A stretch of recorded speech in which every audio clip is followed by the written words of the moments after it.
Hi, Jasmine. Hey, Kaya. Let's get into it. The comparisons between top creators and Disney keep piling up. They were impossible for us to ignore. Last week, in a Wall Street Journal profile, top UTA talent agent Ali Berman explained creator businesses like this. Quote, think of it as Disney, but Mickey Mouse is the director, producer, and distributor in addition to being the star. So this is not the first time that we've heard this. In October, Stephen Bartlett, who hosts Diary of a CEO, tweeted that he was going to build the next Disney when announcing that he had scored an 8-figure investment round for his company, Steven.com. And Dude Perfect also used this comparison recently in a Business Insider article about hiring its first ever chief content officer.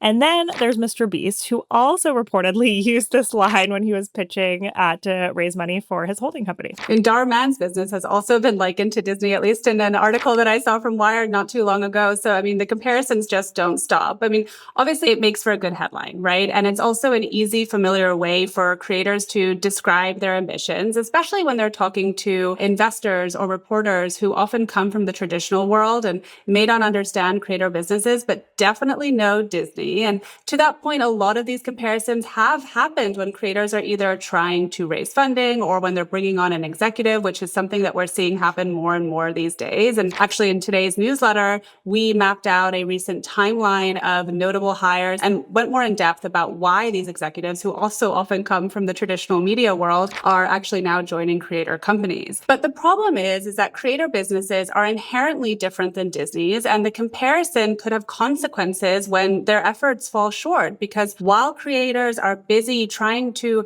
make their businesses fit into these traditional models and structures, what we're also seeing is that incumbents like Disney are getting smarter and subsequently could get stronger. So we wanted to break this down a little bit for our viewers and listeners who also definitely know Disney, but may not be as familiar with the intricacies of Disney's business. So it obviously is a media entertainment empire. It has an enterprise value of about $183 billion.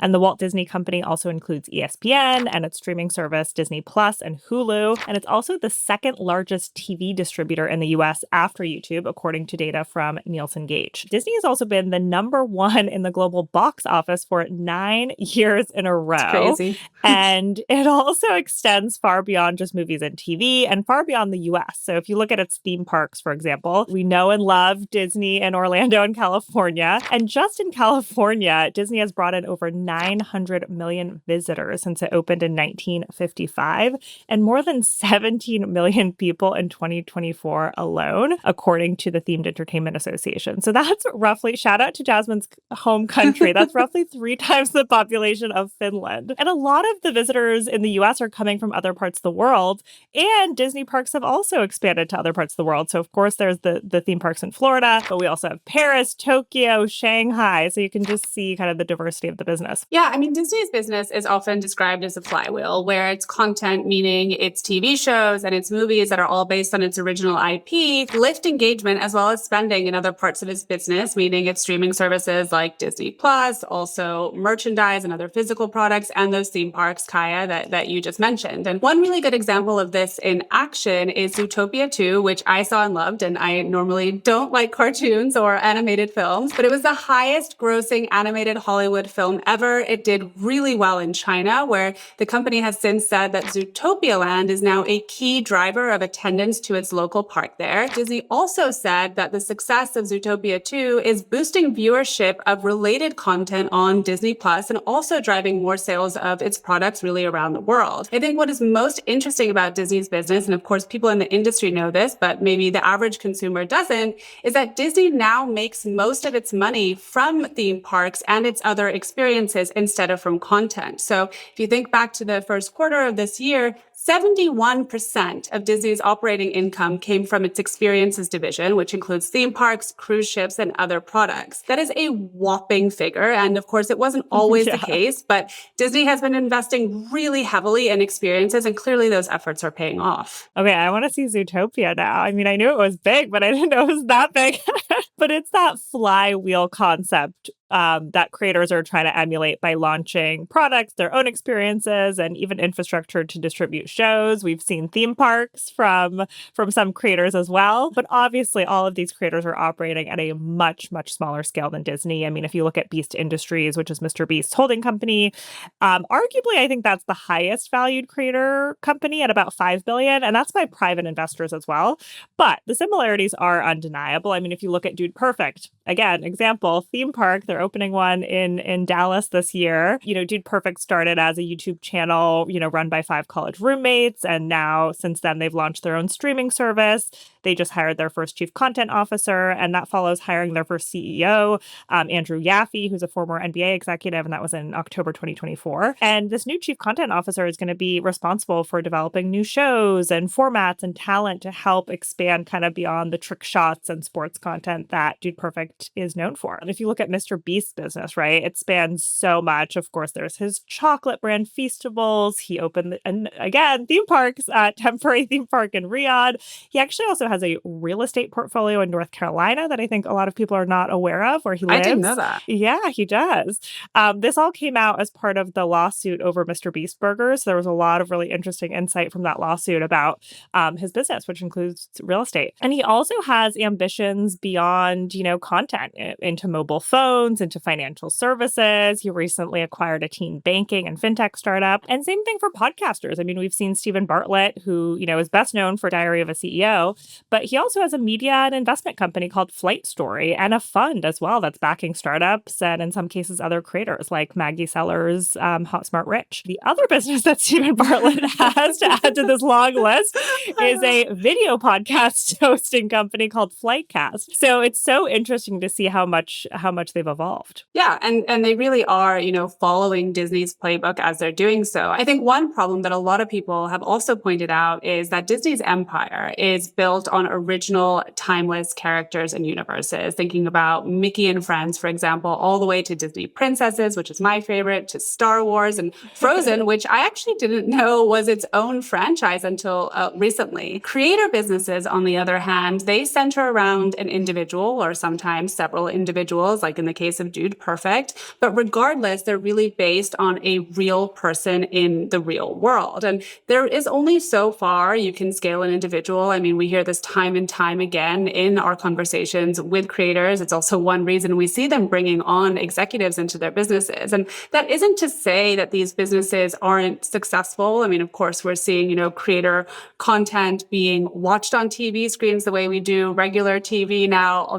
They're also being watched during primetime TV viewing hours. They're really, posing a threat to the traditional media landscape. But creator content really is much more reality show or talk show than it is Magic Kingdom. It is so much harder to make a reality show a timeless, universal classic and build an immersive world around, a creator content than a scripted piece of original narrative. There's a reason why we've never seen an Oprah Winfrey or Martha Stewart themed theme park, for example. Well, you know that you and I would be the first in line to the Martha Stewart theme park. 100%.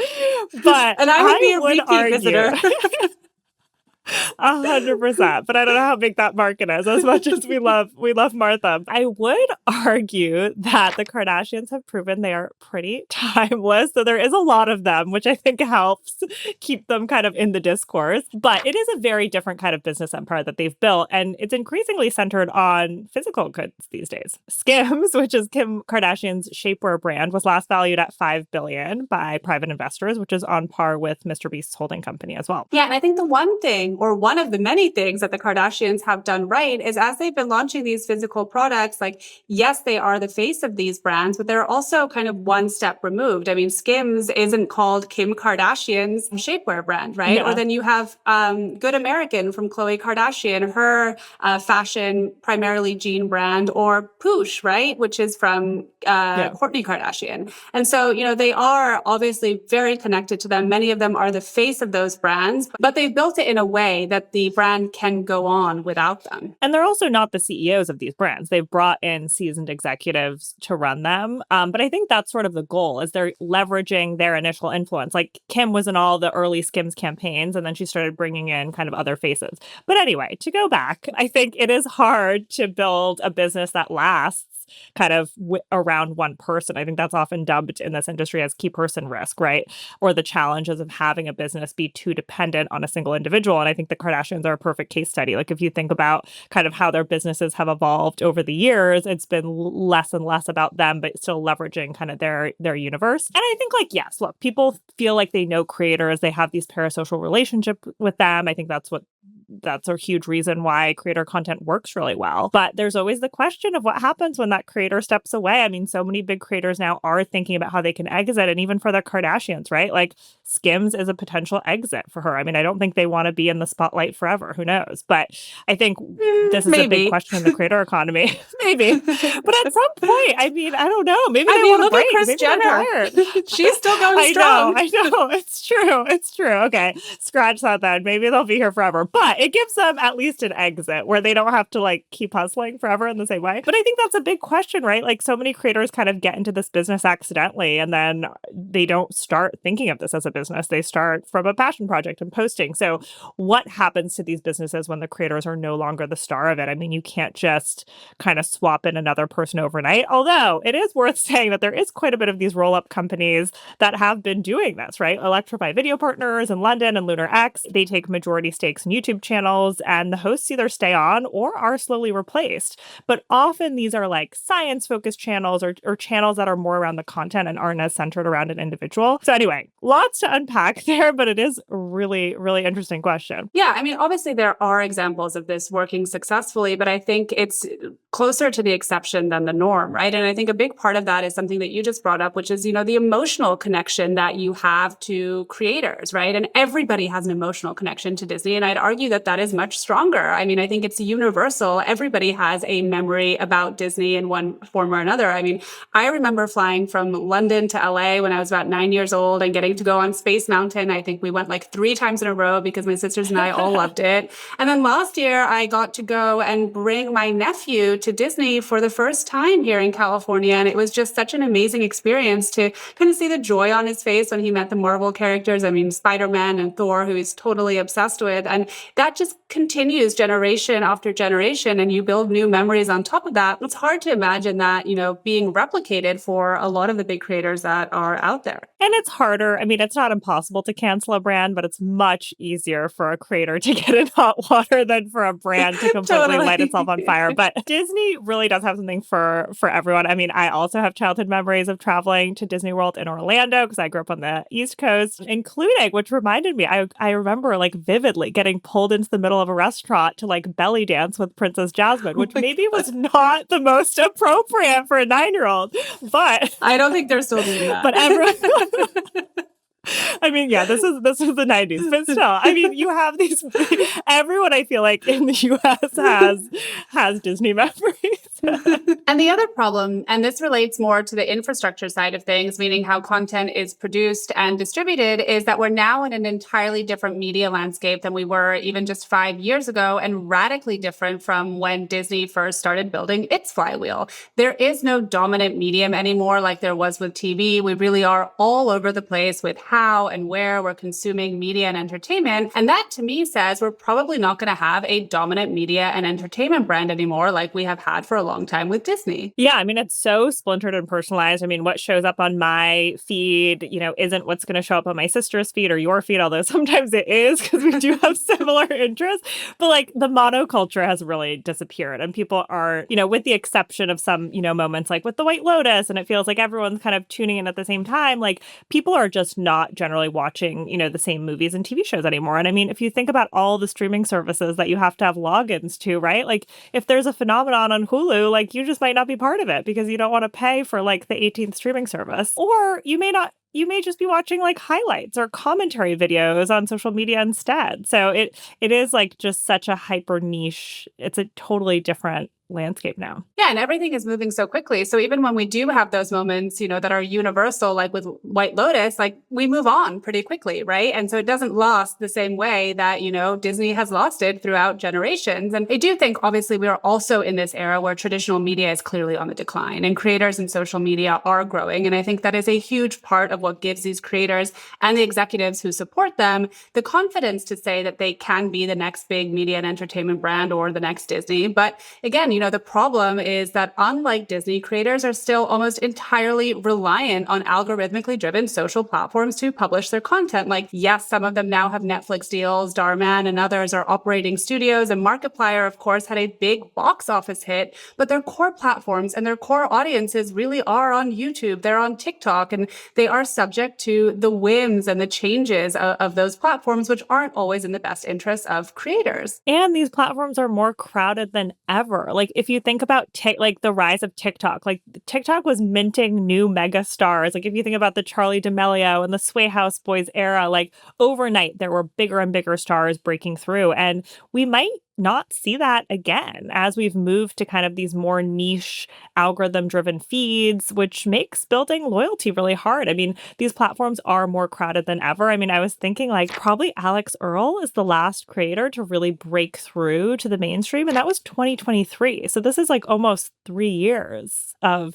that happening. The point being is that it's hard to imagine a single creator having as big and universal of an audience as Disney does in this really splintered and fragmented media landscape. Yeah, and I worry about the ramifications of trying to force an existing business model onto a new industry like the creator economy that is new and different, right? And I mean, we've seen this happen before, including in this industry with influencer marketing. We are still years down the line trying to force old structures and measurement frameworks onto the tactic, and they're not working. Like we all know that you cannot measure a creator partnership the same way that you do a search ad. And even as spending has risen dramatically, that is really holding a lot of marketers back. I mean, whenever I talk to brands, the number one reason they give me about why they're not investing more in influencer marketing is because of measurement issues and because they're facing so much pressure from the C-suite to compare their influencer marketing investments to other types of digital media, whether that's social ads or search ads or whatever else. And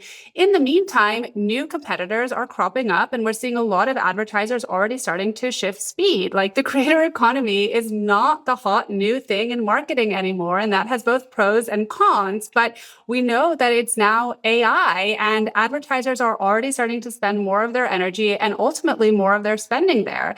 At the same time, we're also seeing the incumbents, meaning the big social platforms, just get smarter. They're all pushing creator ads. And according to a report that we covered recently from the IAB, brands are now spending more on paid media amplification of creator content than they are on creators themselves. So that money is going to the platforms versus the creators who are developing the content.